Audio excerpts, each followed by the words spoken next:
जीवन व आत्मा के प्रति ग्रह सूर्य अपनी उच्च राशि मेष में जा रहे हैं। इस राशि परिवर्तन का आप पर, हम सब पर क्या प्रभाव पड़ेगा, यह इस वीडियो में मैं विस्तार से बताऊंगा। यानी सभी 12 राशियों का क्या राशि फल होगा सूर्य के इस राशि परिवर्तन के कारण, और अगर कुछ समस्याएं किसी राशि को आएंगी भी तो हम क्या उपाय कर सकते हैं जिससे उनसे बचाव हो सके, यह भी बताऊंगा। तो वीडियो कृपया अंत तक ज़रूर देखिए।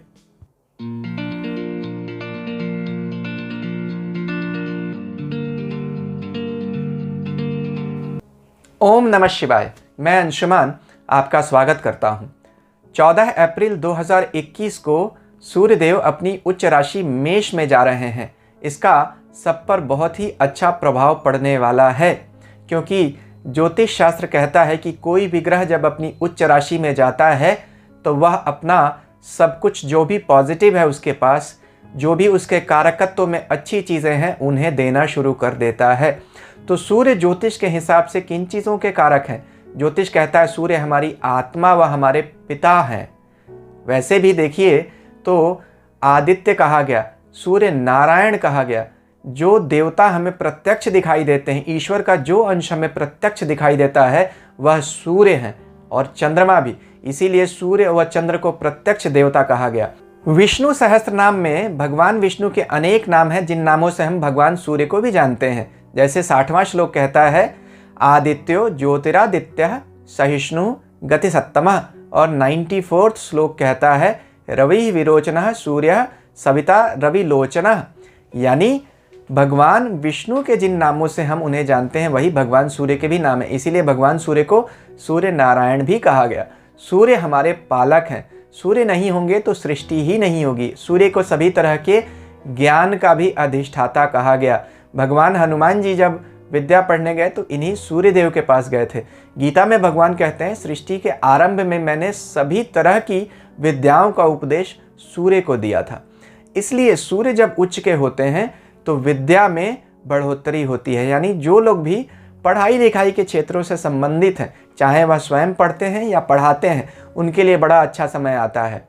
जो लोग भी किसी तरह की स्वास्थ्य समस्या से जूझ रहे हैं, उनके लिए भी अच्छा समय आ जाता है, क्योंकि सूर्य जीवन के दाता ग्रह हैं। सूर्य की रश्मियों से बीमारियों का नाश होता है।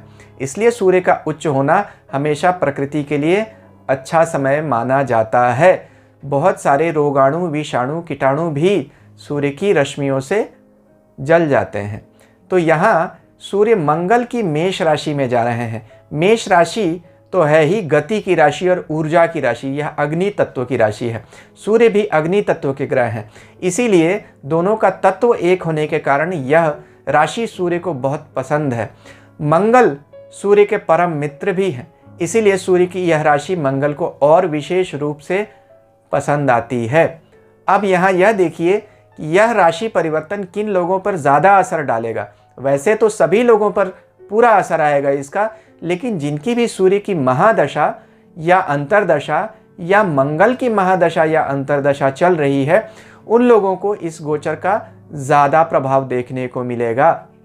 वैसे भी ज्योतिष के पुराने ग्रंथ कहते हैं कि आपको कुछ भी अगर इम्पॉर्टेंट इवेंट लाइफ में होने वाला है तो वह कौन देता है, वह सूचना कौन लेकर आता है? सूर्य व चंद्रमा। तो सूर्य व चंद्रमा का गोचर किसी भी महादशा व अंतरदशा में क्या घटनाएं कब होने वाली हैं उसका निर्धारण करते हैं। अब देखते हैं हम कि सभी राशियों पर इस गोचर का क्या असर पड़ेगा। यहाँ यह देखिए कि सूर्य जब इस राशि में आ रहे हैं तो वहाँ उनके साथ शुक्र भी बैठे होंगे। यानी 10 अप्रैल को ही शुक्र मेष राशि में आ रहे हैं। सूर्य 14 अप्रैल को आएंगे। शुक्र इस मेष राशि में 4 मई तक रहेंगे। तो इस राशि में सूर्य व शुक्र का योग 14 अप्रैल से 4 मई तक रहेगा। उसके बाद शुक्र वृष राशि में चले जाएंगे और सूर्य इसी राशि में 14 मई तक रहेंगे। तो 14 अप्रैल से लेकर 14 मई तक सभी राशि वालों को क्या इसका परिणाम देखने को मिलेगा, यह इस वीडियो में मैं बताऊंगा, और आगे उपाय भी बताऊंगा कि क्या उपाय करना है। अगर आपको मेरा वीडियो अभी तक पसंद आ रहा है तो कृपया मेरे चैनल को सब्सक्राइब कीजिए और सब्सक्रिप्शन बटन के साथ लगी घंटी को ज़रूर दबा दीजिए, ताकि मेरे ऐसे ही लेटेस्ट वीडियोज़ की नोटिफिकेशंस आपको समय पर मिलती रहें। तो आइए मेष राशि से शुरू करते हैं। मेष राशि वाले लोगों के लिए तो यह सबसे अच्छा गोचर शायद उनका पूरे साल का होगा, क्योंकि आपकी राशि के ऊपर सूर्य आ रहे हैं और वह भी अपनी उच्च अवस्था में। और देखिए तो आपकी राशि स्वामी के तो सबसे बड़े मित्र हैं, मंगल के सबसे बड़े मित्र हैं सूर्य, इसीलिए तो मंगल अपने घर में उन्हें उच्च का बना देते हैं। तो मंगल की इस राशि के 5वें भाव के स्वामी बनते हैं सूर्य, यानी संतान, विद्या, बुद्धि, मंत्र और हर तरह की पद प्राप्ति। तो बहुत सारे लोग जो नौकरी ढूंढ रहे थे या नौकरी में तरक्की पाने के इच्छाकुल थे कि अब समय आया और मुझे तरक्की या प्रमोशन कब मिलेगी, तो उन सब मेष राशि वाले लोगों के लिए तो नई नौकरी पाने और अगर जो भी नौकरी कर रहे हैं उसमें तरक्की पाने का समय है। 14 अप्रैल से लेकर 14 मई के बीच में बहुत सारे लोगों का प्रमोशन होगा। हाँ, यह बात ज़रूर निर्भर करती है कि आपकी अपनी स्वयं की दशा क्या चल रही है, लेकिन अगर आपकी स्वयं की दशा थोड़ी भी ठीक चल रही होगी तो सूर्य के इस गोचर का तो आप पर बहुत ही पॉजिटिव इम्पैक्ट आएगा। संतान पक्ष से भी आपको स्वास्थ्य और संतान दोनों से आपको खुशी ही मिलेगी। तो सूर्य का यह गोचर आपके लिए अच्छा है। हाँ, एक बात ज़रूर है कि सूर्य जब लग्न पर बैठते हैं और वह भी उच्च होकर, यानी लग्न या राशि एक ही बात है, तो उच्च होकर बैठते हैं तो स्वभाव में कुछ कटुता ज़रूर लाते हैं, क्योंकि सूर्य तेज के ग्रह है ना, तो ऐसे लोगों को थोड़ी स्वभाव में तेजी आ जाती है। उन्हें नरमी रखने की ज़रूरत है, वाणी भाव में खास तौर पर, क्योंकि दूसरे भाव का स्वामी जो वाणी भाव है आपका दूसरा भाव, उसका स्वामी शुक्र भी तो सूर्य के साथ आके शरीर के ऊपर ही बैठ रहा है, राशि के ऊपर ही, तो वह अस्त भी है और सूर्य से ही अस्त होता है शुक्र। तो कहीं ना कहीं आपको अपने खान पान और अपनी वाणी का संभल कर प्रयोग करना चाहिए, लेकिन बाकी कोई समस्या नहीं है, बल्कि अच्छे दिन है। मेष राशि वाले लोगों के लिए तो सूर्य का गोचर उन्हें बहुत अच्छी सफलता दिलाता हुआ दिख रहा है। वृष राशि के लिए सूर्य का यह गोचर कुछ मिश्रित परिणाम देगा। देखिए, जो लोग भी इंपोर्ट एक्सपोर्ट के काम से जुड़े हुए हैं या बाहर जाना चाहते हैं या पढ़ाई के सिलसिले में बाहर ही रहते हैं या अपना देश ऑलरेडी छोड़कर कहीं बाहर ही सेटल्ड है, उनके लिए तो यह समय फिर भी अच्छा रहेगा। लेकिन बाकी लोगों को उनके माता पिता के स्वास्थ्य की वजह से समस्याएं झेलनी पड़ेंगी। इस महीने आपका सूर्य खर्चे बहुत बढ़ा कर रखेगा और आपका अपना स्वास्थ्य भी डामाडोल रहने की उम्मीद बनती है। यहाँ उम्मीद तो वर्ड नहीं सही होगा, ऐसी संभावना बनती है। ऐसी उम्मीद तो नहीं रखनी चाहिए कि हमारी सेहत ही खराब हो जाए, बट सतर्कता शायद सही शब्द हो यहाँ के लिए। तो आपकी राशि का स्वामी शुक्र भी 12वां जा रहा है सूर्य के साथ, और 12वें भाव में उच्च का कोई भी ग्रह हमारे खर्चे बढ़ा देता है।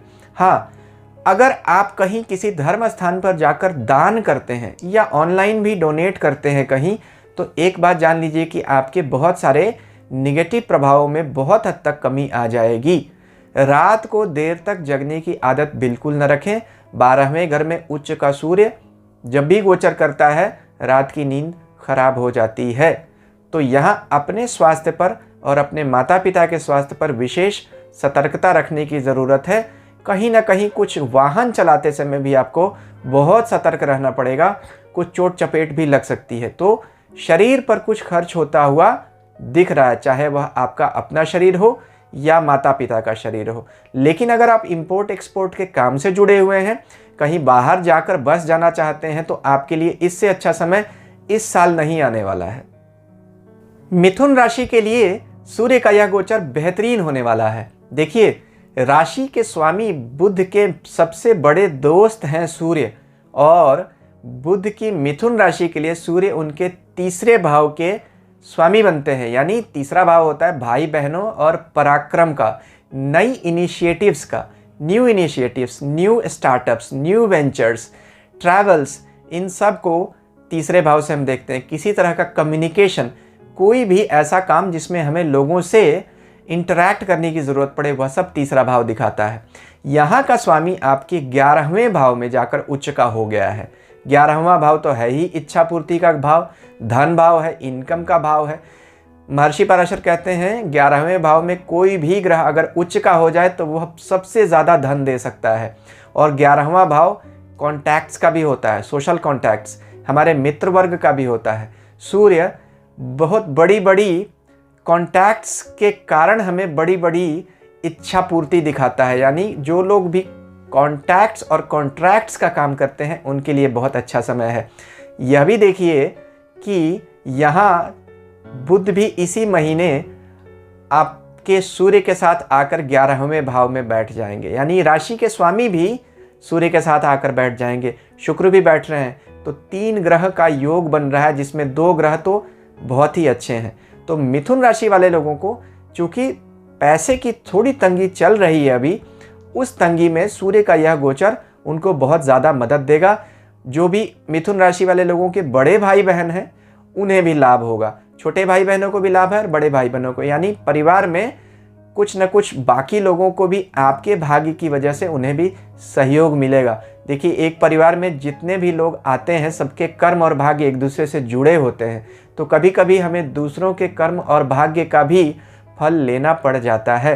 तो अभी यह दिख रहा है कि आपके भाग्य का अच्छा फल आपके भाई बहनों को भी मिलेगा। So they will also reap the good rewards of your good karmas. कर्क राशि वाले लोगों के लिए सूर्य का गोचर बहुत ही अच्छे परिणाम दे रहा है। देखिए, चंद्रमा के परम मित्र भी हैं जो आपकी राशि के स्वामी हैं। तो सूर्य पिता हैं तो चंद्रमा माँ है, सूर्य आत्मा है तो चंद्रमा मन है।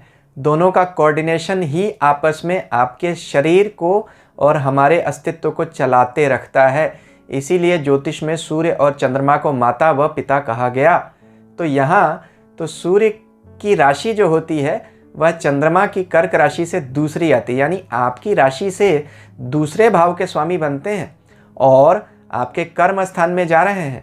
कर्म स्थान में उच्च का सूर्य, कर्म स्थान में कोई भी पाप ग्रह या तीक्ष्ण ग्रह, सूर्य को पाप ग्रह नहीं कहा गया, सूर्य को तीक्ष्ण ग्रह कहा गया, क्योंकि जो हमारी आत्मा का कारक है उसे पाप तो हम नहीं कह सकते।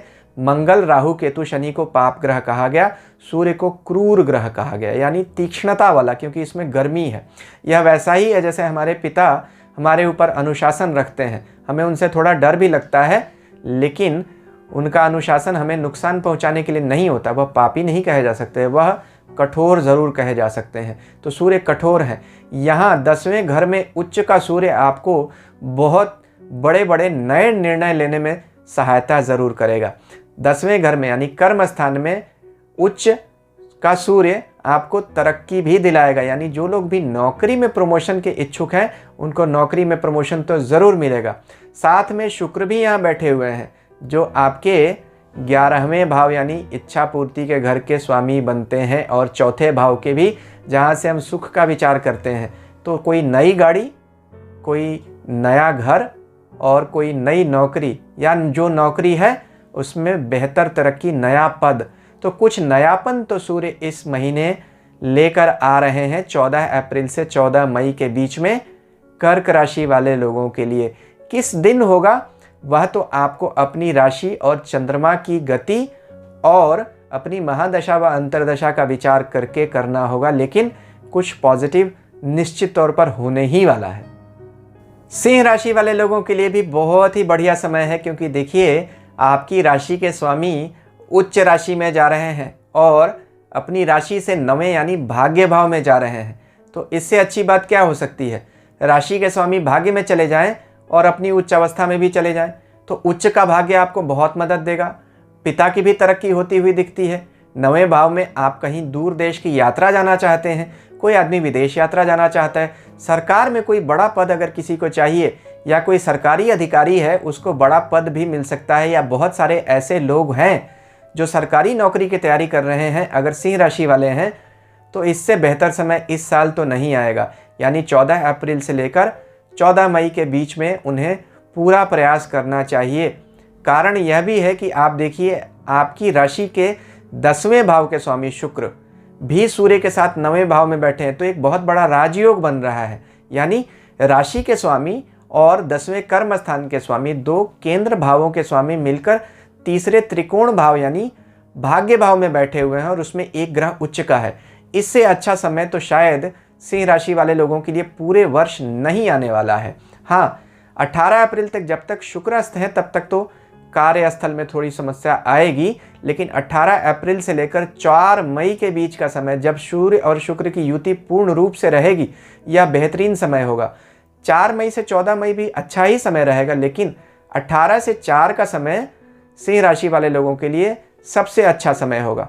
कोई नया काम शुरू करना चाहते हैं, कहीं विदेश जाना चाहते हैं, कोई नया बिजनेस करना चाहते हैं, कुछ भी जो आपको नयापन चाहिए, तो आप बेखौफ शुरुआत कर सकते हैं। अभी आपकी अपनी ही राशि के मालिक उच्च हैं, यानी यह तो वैसी ही बात हुई कि मैं अपना भला करना चाहता हूँ, तो इसमें मुझे किसी और की सहयोग की ज़रूरत तो है नहीं, अपना भला तो मैं खुद ही कर लूँगा। तो ऐसी ही बात है कि आपकी राशि के स्वामी आपका भला करना चाहते हैं, स्वीकार कर लीजिए। हाँ, सूर्य एक बात ज़रूर है, सूर्य प्रिंसिपल्स का कारक है, यानी सिद्धांतों का, तो सिद्धांतों से समझौता मत कीजिएगा। उच्च का सूर्य तभी बुरा रिजल्ट देता है जब आप सत्य के मार्ग से भटकते हैं। तो सत्य के मार्ग पर चलिए, फिर देखिए सूर्य आपको कितना ऊपर ले जाते हैं। कन्या राशि के लिए सूर्य का गोचर उनके 8वें भाव से हो रहा है। देखिए, 8वें भाव से किसी भी ग्रह का गोचर अच्छा नहीं माना जाता है, लेकिन विषस्य विषम औषधम, जहर ही जहर की काट है। यह मैंने क्यों कहा? 8वां भाव मृत्यु का भाव है। सूर्य जीवन के ग्रह हैं। जीवन के ग्रह जब मृत्यु के भाव से गुजरते हैं, तो जो लोग जीवन मृत्यु का काम करते हैं उनके लिए बड़ा अच्छा समय होता है। यानी जो लोग मेडिकल प्रोफेशन से जुड़े हुए हैं उनके लिए फिर समय बहुत अच्छा है। या जो लोग भी किसी तरह के डिसिप्लिन्ड काम में जुड़े हुए हैं, अब तो डिसिप्लिन्ड काम तो लगभग सारे हैं, लेकिन ऐसा काम जिसमें हमें एक्सट्रीम डिसिप्लिन की ज़रूरत पड़ती है, जैसे आर्म्ड फोर्सेस, पुलिस, एडमिनिस्ट्रेशन, तो जो लोग भी एडमिनिस्ट्रेटिव कामों से जुड़े हुए हैं, चाहे वह किसी कंपनी में ही क्यों ना हो, उनके लिए भी अच्छा समय है। लेकिन यहाँ एक बात का ध्यान रखिए, सूर्य आपकी राशि से 12वें भाव के स्वामी हैं। 12वां भाव खर्चे दिखाता है और 12वां भाव रोग स्थान भी है, 8वां भाव भी रोग स्थान है, तो कुछ ना कुछ सेहत की चिंता तो आपको लेकर आएगा ज़रूर। लेकिन 12वां भाव मोक्ष स्थान भी है और 8वां भाव समाधि का भाव कहा जाता है। तो अतीन्द्रिय अनुभवों के लिए, यानी मेटाफिजिकल मैटर्स में जो लोग, पारासाइकोलॉजिकल इफेक्ट्स में जो लोग आगे बढ़ना चाहते हैं, जो लोग साधना में आगे बढ़ते हैं, उनके लिए यह समय सबसे आइडियल होता है। ऐसे समय का तो योगी महात्मा साधक इंतज़ार करते हैं, क्योंकि ऐसा सूर्य आपके सभी मंडलों का भेदन करके आपको ऊपर पहुंचा सकता है। कुंडलिनी जागरण का समय हो सकता है। खैर, यह हमारा टॉपिक नहीं है, यह बिल्कुल ही अलग टॉपिक है, लेकिन मैं एक हिंट ज़रूर दे रहा हूँ कि जो लोग भी साधना पथ से जुड़े हुए हैं, आध्यात्मिक क्षेत्र में हैं, उनके लिए यह समय सबसे अच्छा है। कारण यह है कि आपकी राशि का स्वामी भी आकर 8वां बैठा हुआ है। सांसारिक दृष्टि से किसी भी हिसाब से यह समय अच्छा नहीं कहा जा सकता है, लेकिन आध्यात्मिक दृष्टि से इससे अच्छा समय भी नहीं आ सकता। तो निर्भर करता है कि आप किन चीज़ों को लेकर खुश होते हैं और किन चीज़ों को लेकर आपको कोई उत्साह नहीं आता। यह तो आपका आउटलुक डिसाइड करेगा कि यह गोचर आपके लिए अच्छा है या बुरा। Pick and choose, but choose wisely. तुला राशि के लिए सूर्य का गोचर बहुत अच्छा होने वाला है। देखिए, जो भी लोग लाइजनिंग का काम करते हैं, जो भी लोग कमीशन का काम करते हैं, या जो भी लोग ब्रोकरेज का काम करते हैं, सरकार से जुड़े हुए हैं, उनके लिए बड़ा अच्छा समय है। उनकी तरक्की होगी। जो लोग भी राजनीति में हैं, उनके लिए बड़ा अच्छा समय है। पद प्राप्ति या चुनाव में विजय भी बहुत सारे लोगों की होगी जो तुला राशि वाले हैं। तो संतान और विद्या और नौकरी में तरक्की या किसी नए पद की प्राप्ति के योग पूरे दिखते हैं। कोई भी काम जो आप ऐसा करते हैं जिसमें दूसरों के सहयोग की ज़रूरत पड़ती है, यानी कोई भी ऐसा काम जिसमें आपको मार्केटिंग से जुड़े हुए काम है, जैसे आपको लाइजनिंग से जुड़े हुए काम है, उनके लिए बहुत अच्छा समय है। इनकम आपकी बढ़ेगी। व्यापार में बड़ी तरक्की होती हुई दिख रही है। जो लोग भी तुला राशि के लोग व्यापारी लोग हैं, सूर्य की सिंह राशि जहाँ से हम व्यापार देखते हैं, उनके लिए अच्छा है। जीवन साथी के स्टेटस में भी बढ़ोतरी देखने को ज़रूर मिलेगी, लेकिन 10 से 18 अप्रैल के बीच में नहीं, जब तक शुक्र अस्त हैं। 18 अप्रैल से लेकर 4 मई, जब तक आपकी राशि के स्वामी भी साथ में बैठे हुए हैं, बेहतरीन रिजल्ट्स मिलेंगे। 4 मई से लेकर 14 मई के बीच में थोड़े रिजल्ट्स कम हो जाएंगे, जो सबसे अच्छे वाले हैं। लेकिन जब तक राशि के स्वामी भी आपके सूर्य के साथ बैठे हुए हैं तब तक आप निश्चिंत रूप से अपने सभी घोड़े खोल दीजिए। लंबी छलांग लगाने का समय है तुला राशि वाले लोगों के लिए। वृश्चिक राशि वाले लोगों के लिए सूर्य मिले जुले परिणाम देंगे। देखिए, वृश्चिक राशि के लिए सूर्य उनके मालिक मंगल के मित्र हैं, तो मित्र का गोचर वह भी छठे भाव से यानी रोग, शत्रु और ऋण के घर से अच्छा माना जाएगा, क्योंकि किसी भी पाप ग्रह का गोचर छठे भाव से अच्छा रहता है। लेकिन यहाँ यह देखिए कि ठीक उसी दिन जिस दिन सूर्य मेष राशि में जा रहे हैं, उसी दिन राशि के स्वामी मंगल मिथुन राशि में चले जाएंगे, जो आपके 8वें घर की राशि है। तो राशि स्वामी की अपनी हालत बड़ी चिंताजनक होती हुई दिख रही है। अब सूर्य भी यहाँ देखिए तो आपके कर्म स्थान के स्वामी बनते हैं। कर्म स्थान के स्वामी का कभी भी छठे घर में जाना अच्छा नहीं होता है। वर्क प्लेस पे आपको बैक बाइटिंग का शिकार होना पड़ सकता है। दाम्पत्य जीवन में भी कुछ खटास आ सकती है, तो आपको संभल कर रहने की आवश्यकता तो रहेगी। वृश्चिक राशि वाले लोगों के लिए सूर्य का यह गोचर ऐसा है कि जैसे समस्याएं आएंगी और सूर्य उन्हें दूर कर देंगे, फिर आएंगी फिर दूर कर देंगे, यानी पूरे महीने आप समस्याओं से सिर्फ और सिर्फ लड़ते ही रहेंगे। सॉल्यूशन तो आएगा लेकिन आप बहुत परेशानियों में आएंगे। तो यह महीना विशेष रूप से हनुमान जी की आराधना करने का महीना है, क्योंकि आपकी राशि के स्वामी भी अभी कमज़ोर हालत में पड़े हुए हैं और सूर्य का सारा ध्यान आपकी समस्याओं को दूर करने में ही लगा रह जाएगा, तो कुछ ही तरह की तरक्की आपको नहीं मिल पाएगी। धनु राशि वाले लोगों के लिए सूर्य का गोचर अच्छा होने वाला है। देखिए, आपकी राशि के स्वामी बृहस्पति के परम मित्र हैं सूर्य। सूर्य अगर राजा हैं तो बृहस्पति उनके मंत्री हैं। राजा मंत्री की सलाह से ही आगे बढ़ता है, यानी अच्छा राजा वही होता है जिसके पास अच्छा मंत्री होता है और जो अपने मंत्री की सलाह लेकर चलता है। गुरु भी इसी को कहते हैं। तो 9वें घर के मालिक बनते हैं सूर्य, यानी आपके एक तरह से देखें तो गुरु वाली राशियों के गुरु ही सूर्य बन गए। तो आप स्वयं गुरु हैं, यानी धनु राशि में गुरु तत्व आता है, लेकिन उनकी गुरु भाव की राशि के स्वामी सूर्य बनते हैं।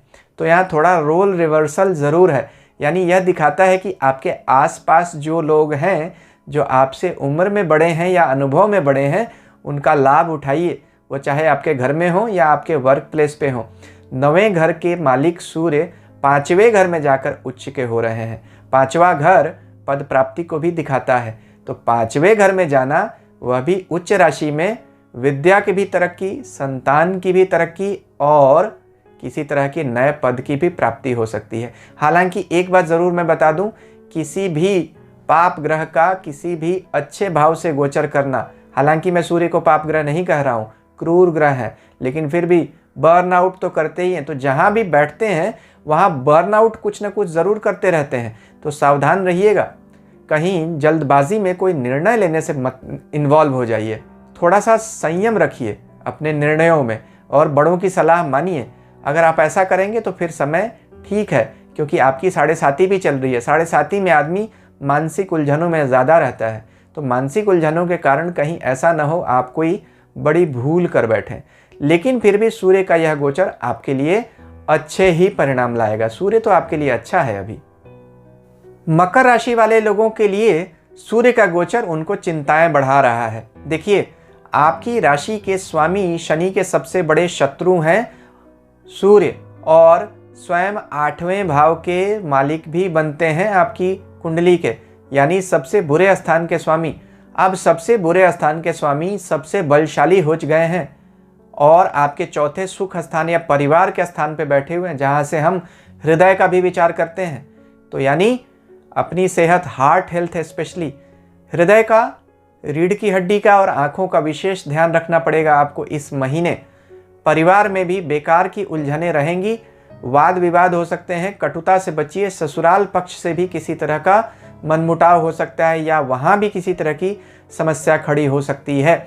पैतृक संपत्ति के भी विवाद हो सकते हैं।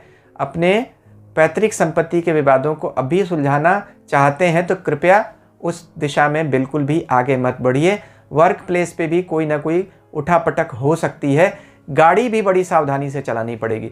तो सूर्य का गोचर चौथा कभी भी अच्छा नहीं माना जाता है। वैसे भी आपकी 7.5 चल रही है, यह गोचर आपके लिए अच्छा नहीं है। भगवान विष्णु की उपासना करते रहिए अगर आपको इस गोचर के निगेटिव इम्पैक्ट से बचना है तो। और साथ ही अपनी कुंडली का भी विश्लेषण ठीक से करिए, क्या महादशा अंतरदशा चल रही है। अगर साथ में कोई महादशा या अंतरदशा भी ठीक नहीं चल रही है तो यह सूर्य आपको ज़्यादा बुरा रिजल्ट देंगे। अगर ठीक चल रही होगी तो बुरे प्रभावों में कुछ कमी ज़रूर हो जाएगी। कुंभ राशि के लिए सूर्य का यह गोचर कुछ राहत लेकर आ रहा है। देखिए, सूर्य वैसे तो आपकी राशि स्वामी शनि के परम शत्रु हैं, लेकिन इस महीने एक अच्छी बात यह होने वाली है कि आपकी भाग्य भाव की जो राशि बनती है तुला राशि, शुक्र उसके मालिक के साथ तीसरे घर से गोचर कर रहे हैं और वहाँ अपनी उच्च राशि में है। व्यापार भाव के भी स्वामी बनते हैं आपके सूर्य कुंभ राशि वाले लोगों के लिए। तो यहाँ यह दिखता है कि इस महीने भाग दौड़ तो बनी रहेगी, यानी यात्राओं पर जाना पड़ेगा जिसमें से कुछ आपकी इच्छा के विरुद्ध भी होंगी। ऐसा इसलिए भी कि 7.5 चल रही है तो 7.5 तो भगाती ज़रूर है। उथल पुथल उलझन का नाम ही है 7.5। लेकिन भाग्य का जो सपोर्ट अभी पीछे कुछ समय से आपको नहीं मिल रहा था, जिसमें आपको तकलीफ हो रही थी, उसमें इस महीने राहत मिलेगी क्योंकि शुक्र भी अपनी पूर्ण दृष्टि से भाग्य भाव को देख रहे हैं। तो भाग्य के मालिक का और व्यापार और जीवन साथी के मालिक का एक साथ जुड़ना यह दिखाता है कि आपके जीवन साथी के भाग्य में भी तरक्की होगी और आपके अपने व्यापार व्यवसाय में भी कुछ लाभ आपको ज़रूर मिलेगा। भाई बहनों को भी किसी हद तक लाभ ही रहेगा। तो यह दिखता है कि आप सावधान होकर अपने निर्णय लीजिए क्योंकि अभी 7.5 चल रही है। हड़बड़ी से बचिए, लेकिन इस महीने कुछ पॉजिटिविटी की उम्मीद तो आप ज़रूर रखिए। मीन राशि वाले लोगों के लिए सूर्य का यह गोचर कुछ चिंताएं भी बढ़ाने वाला है। देखिए, मीन राशि के लिए सूर्य उनके दूसरे भाव से गोचर कर रहे हैं। दूसरा भाव वाणी, कुटुंब, धन और स्वास्थ्य का भी होता है क्योंकि इसे मारक भाव भी कहा गया। मीन राशि के लिए सूर्य उनके छठे भाव के मालिक बनते हैं। अपोजिशन का घर होता है छठा घर, यानी दुनिया में जो भी चीज़ें हमें आगे बढ़ने से रोकती हैं उनका कारक है रोग, शत्रु और ऋण, यानी डेट्स, डिजीज़ और एनिमीज़। यही तो हमें अपोज करते हैं जीवन में आगे बढ़ने से। यह हमें उलझा कर रखते हैं, हमें पीछे धकेलने की कोशिश करते हैं। इसलिए इस भाव के स्वामी का उच्च होकर आपके दूसरे भाव में आ जाना यह दिखाता है कि आपको इस पूरे महीने इन चीज़ों से दो चार होते रहना पड़ेगा। सावधान रहिए, शुक्र भी वहीं पर बैठे हुए हैं।